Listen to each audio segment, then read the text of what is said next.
After we finalized the wedding venue, my mother kept urging me to pick out a wedding dress.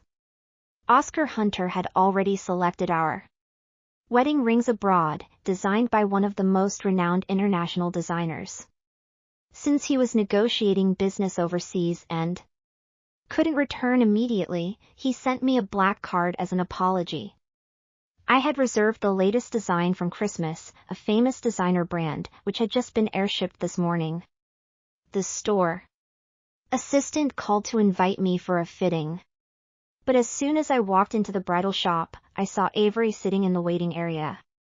When he looked up and saw me, his brows immediately furrowed tightly. "What are you doing here?" I answered softly, "Trying on a wedding dress." Perhaps my expression was too calm, as he seemed surprised before scoffing. "Amanda, are there really no other men in this world? Do you absolutely have to marry me?" I stared at this face that couldn't be more familiar to me, a bitter smile forming at the corner of my lips. I simply couldn't connect this man before me with the Avery who once carried me on his back when I had stomach pains, desperately running through the pouring rain.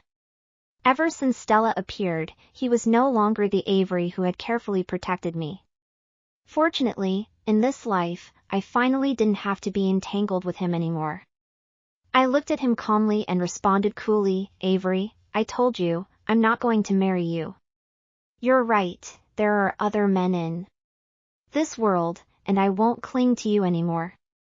With that, I didn't even glance at him again and walked straight into the wedding dress display area. Avery suddenly grabbed my wrist from behind, his tone severe. "Amanda, what exactly are you trying to do?" I struggled hard to shake him off, but his grip was too strong. I sighed helplessly. "Avery, what do you want?"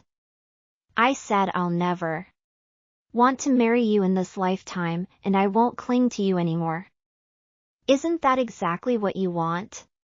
He kept a stern face and sneered, "You deliberately chose today to try on wedding dresses, and you say you don't want to marry me?"